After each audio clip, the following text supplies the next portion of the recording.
اس کو کہا جاتا ہے مشکات۔ حکیم الامت حضرت اقدس تھانوی رحمۃ اللہ علیہ نے ایک مرتبہ تقریر فرمائی ہے، میں اس تقریر کو جب سنتا ہوں تو اس میں لکھا ہے کہ قریباً 30 علماء تھے اور باقی عوام تھے، تعداد کل 120 کی تھی، مجمع کی تعداد 120 کی، اور حضرت نے اس میں کھڑے ہو کر 3 گھنٹے بیان دیا۔ حضرت تھانوی نے کھڑے ہو کر 3 گھنٹے بیان دیا، اور حضرت نے جو مضمون چھیڑا ہے، میں نے کہا کہ اس وقت اب کیا عوام بھی کتنا علم رکھتے ہوں گے۔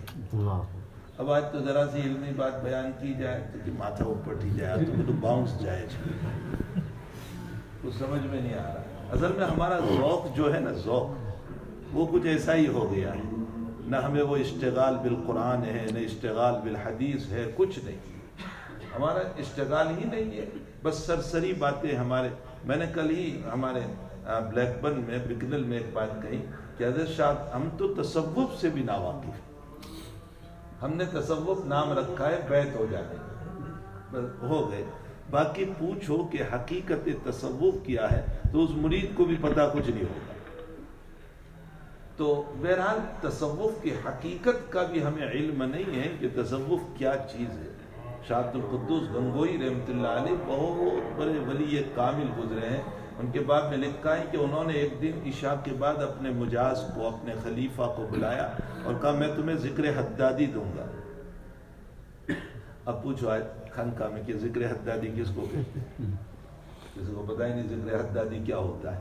ایک پاس انفاس ہوتا ہے، ایک ذکر باللسان ہوتا ہے، ابتدا ذکر باللسان سے ہوتی ہے، اللہ اللہ لا الہ الا اللہ، لا، یہ ایک زبان کا ذکر۔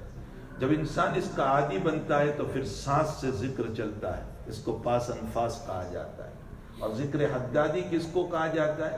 فرمایا شاہ عبد القدوس نے میں تجھے آج عشاء کے بعد ذکر حدادی، اپنے گھر پہ لے گئے اور لے جانے کے بعد حضرت نے فرمایا بیٹھ جائے، ہاں میں تجھے سکھاتا ہوں، کھڑے ہو کر لا الہ، بیٹھ کر الا اللہ، لا الہ الا اللہ، لا الہ الا اللہ، اس کو ذکر حدادی۔ حداد کا معنی سخت ہونا، اور یہ ذکر بڑا سخت ہے، اس لیے اس کو ذکر حدادی کہا گیا۔ یہ صوفیہ کے وہاں ہے، اور یہ سیدنا عبد القادر جیلانی رحمۃ اللہ علیہ سے منقول ہے۔ تو بہرحال یہ ذکر تھا، یہ ذکر دیا۔ تو شاہ عبد القدوس گنگوئی جب سکھانے لگے تو حضرت کو خود اتنا لطف اور مزہ آ رہا تھا کہ حضرت خود ہی فجر تک یہ ذکر کرتے رہے، پوری رات، لا الہ الا اللہ، لا الہ الا اللہ، اس کو ذکر حدادی کہا جاتا ہے۔ ہمارے حضرت سے ہم نے بار بار سنا، سالک سلوک طے نہیں کر سکتا ذکر کے بغیر۔ کوئی سالک یعنی اللہ تک پہنچنا ہے تو ذکر لازم ہے۔ اور حضرت یوں فرمایا کرتے تھے، محبوب کے تذکروں سے محبوب کی محبتیں دل میں آتی ہے تو خالق کے تذکروں سے خالق دل میں آتا ہے۔ ظاہر سی بات ہے کہ ذکر ذکر ہے، اللہ کا ذکر۔ ہم ایسے ہی نبی کریم صلی اللہ علیہ وسلم نے تھوڑے ہی فرما دیا کہ جو آدمی سبحان اللہ و بحمدہ سبحان اللہ العظیم، اللہ کا یہ ذکر 100 مرتبہ کرے گا دن کے اندر، حطت عنہ خطایاہ ولو کانت مثل زبد البحر، اب تعالیٰ اس کے سارے گناہوں کو معاف کر دے گا، چاہے وہ سمندر کے جھاگ کے برابر کیوں نہ ہو۔ تو اللہ تعالیٰ کا ذکر تو بہت عجیب و غریب دولت ہے، لیکن ہمیں اب اس میں لطف اور مزہ نہیں آ رہا ہے، ہمیں کچھ اس کی طرف توجہ ہی نہیں ہو رہی، اور توجہ نہ ہونے کی وجہ یہ ہے کہ ہمارے دل قاسی بن چکے ہیں، سخت بن چکے ہیں۔ اور سختی کی وجہ کیا ہے؟ مولانا سعید احمد اکبر آبادی رحمۃ اللہ علیہ نے شاہ وسیع اللہ صاحب کو خط لکھا رحمۃ اللہ علیہ کو، فرمایا کہ حضرت کوئی نصیحت فرمائے، تو حضرت نے اپنی طرف سے نصیحت کرنے کے بجائے ایک حدیث شریف لکھی، اور اس وہ حدیث شریف موطا امام مالک میں ہے۔ فرمایا لا تکثر الکلام بغیر ذکر اللہ فإنها تقسو القلب وقاسی القلب بعید عن رحمت اللہ ولا یعلم۔ اللہ کے نبی علیہ السلام فرماتے اللہ کے ذکر کے علاوہ بہت نہ بولا کرو۔ یہ جو ہمارے مشغلے ہیں 24 گھنٹے ہمارے مشغلے، اور ہمیں چین نہیں پڑتا جب تک کسی کی غیبت نہ کر لیں۔ فرمایا نبی علیہ السلام نے اللہ کے ذکر کے علاوہ بہت نہ بولا کرو، اس سے تمہارا دل سخت ہو جاتا ہے۔ اور آگے حضور پاک صلی اللہ علیہ وسلم نے فرمایا اور سخت دل والا اللہ کی رحمت سے دور ہو جاتا ہے اور اسے پتہ بھی نہیں ہوتا، ولا یعلمون۔ اور آگے فرمایا لا تکثروا ذنوب الناس کأنکم ارباب، اور لا تنظروا الى ذنوب الناس کأنکم ارباب وانظروا الى ذنوبکم کأنکم عبید۔ کیا بات نبی علیہ السلام فرما رہے ہیں، اپنے گھروں پر لکھ لو اس بات کو، ہمارے سامنے اس بات کو رکھو۔ فرمایا تم لوگوں کے گناہوں کو اس طرح دیکھتے ہو جیسے تم خود ہی رب بنے ہوئے ہو۔ نبی علیہ السلام فرمایا تم خود ہی رب بنے ہوئے ہو، تو یہ کر رہا ہے، تو نماز نہیں پڑھتا، ہم رب بنے ہوئے۔ اللہ تعالیٰ نے تو اپنے پیغمبر کو یوں کہا تھا لست علیہم بمسیطر، میرے پیغمبر میں نے آپ کو ان پر داروغہ بنا کر نہیں بھیجا ہے، ان پر انسپیکٹر بنا کر نہیں بھیجا ہے کہ آپ ڈنڈے لے کر ان کے پیچھے پھرتے رہو۔ یہ نبی علیہ السلام کو اللہ نے جب کہا تو میں اور آپ کون ہوتے ہیں کہ ہم لوگوں کے گناہوں کے پیچھے پڑے ہوئے کہ تو یہ کر رہا ہے، تو یہ کر رہا ہے، تو یہ کر رہا ہے۔ حضور پاک صلی اللہ علیہ وسلم نے فرمایا لا تنظروا الى ذنوب الناس کأنکم ارباب وانظروا الى ذنوبکم، اپنے گناہوں کو دیکھو کأنکم عبید، اس لیے کہ تم بندے ہو۔ اور بندے کا کام یہ ہوتا ہے کہ وہ اپنی زندگی کو دیکھتا ہے۔